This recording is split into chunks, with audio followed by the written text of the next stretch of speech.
class, here we go. As promised, I was going to make a video for the class that we didn't have on Friday, so you're supposed to watch this and you'll need to know this for the test, but it's fairly dry stuff, I'll confess, but I got some interesting stories, hopefully to spice it up. But we're starting here. This is the next slide on the PowerPoint, and we're going to look at these 4 different types of legislation, the first of which is a simple resolution.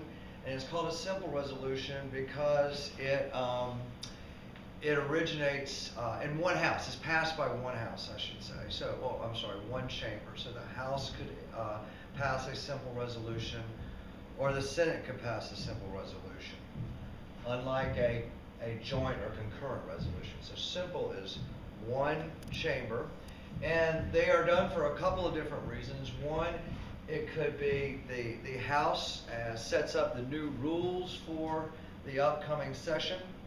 So the upcoming term, when they come in January, they set up the new House rules, or they might just pass the old House rules or modify the House rules. That would be done through a simple resolution. The Senate and the House would do this.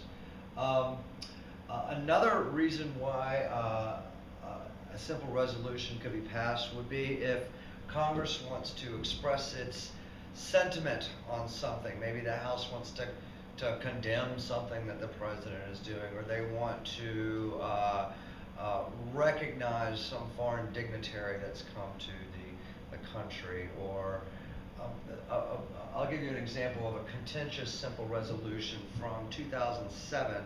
There was H.R. 106, as we House Resolution 106.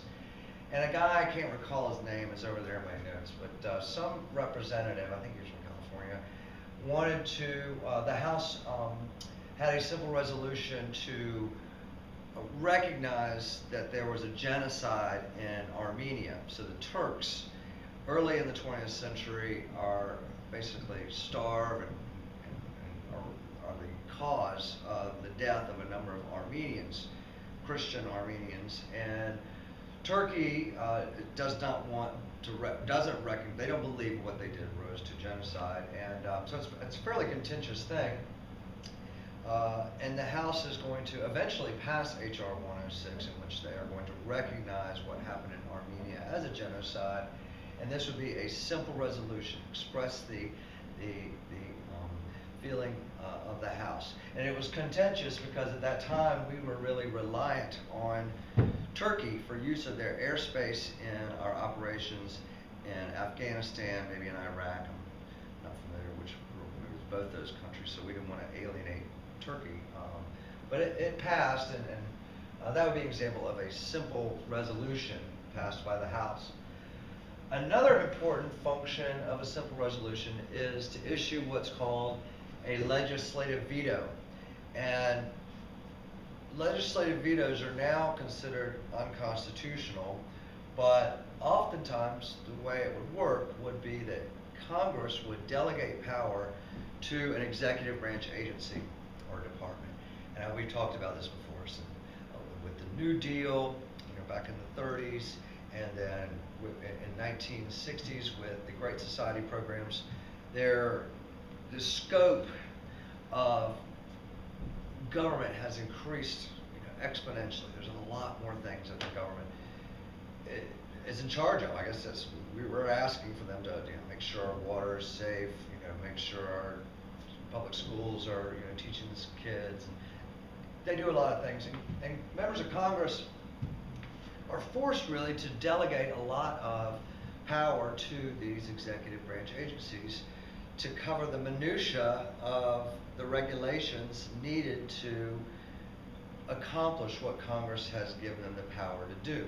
Because congressmen are just regular people, more or less. They don't have expertise in how much arsenic can be in water before it becomes unsafe, or what kind of particulate can be in the atmosphere before we're going to get brown lung or something like that. So they give this power away to the EPA or I forgot my first, well, both of those were environmental, or maybe the FDA or something.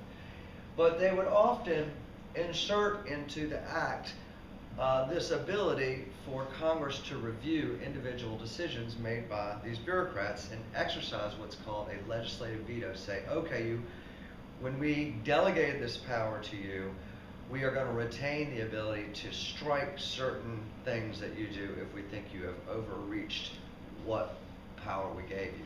Frankly, I think it's a good idea because we elect congressmen, we don't elect bureaucrats. It's nice to give them this ability to review particular acts of our executive branch agencies. But it doesn't really matter what I think, because the Supreme Court ruled that the legislative veto was unconstitutional. And the case here is INS versus Chadha. INS versus Chadha. And it was a 1983 Supreme Court case. And INS, you probably know, is Immigration and Naturalization Service. And Chadha was, well, I say he was in India, an Indian. No, he was a Kenyan, but he was also a Brit. And what happened was, Chadha was over here on a foreign exchange visa, and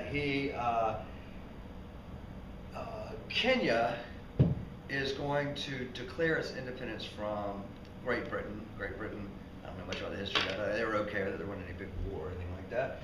And when Kenya became its own country, it revokes Chadha's passport because he is an Indian from India that was living in Kenya, and they had a problem with that. The British did not recognize him as a citizen, although he was born in Kenya when it was a British protectorate or colony or something.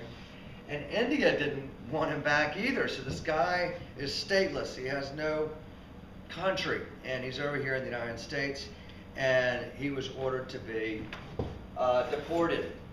And so the INS, he requests that the INS permit him to stay longer, and the INS is going to grant this permission to Chadha. I think there are 7 others that were in the same boat, same situation. And so Chadha gets a lawyer. Oh, well, I should say, so what happens? Congress, for one reason or another, says they revoke that discretionary thing that the head of the INS did. So no, we didn't give you that kind of power. I don't think they had it in for Chadha, but they just believed that this was not something that they had intended in their delegation of power to the INS. And so Chadha sues, he gets a lawyer, and sues the INS, and there's some appellate court action, and the INS backtracks, and they're going to give him his, they're going to allow him to stay, and Congress is going to end up suing, saying you don't have that power. And it goes to the Supreme Court, in this case INS versus Chadha in 1983. By the way, Kenya leaves Great Britain in 1963, so I did some research. I can't figure out what he did for 20 years, but in 1983, the Supreme Court hears the case, and they're going to claim that the legislative veto is unconstitutional for 2 separate reasons. One is that by inserting this language into a bill, it gives the Congress, or even, not even just Congress, but one chamber of Congress, the ability to modify legislation after it's been passed.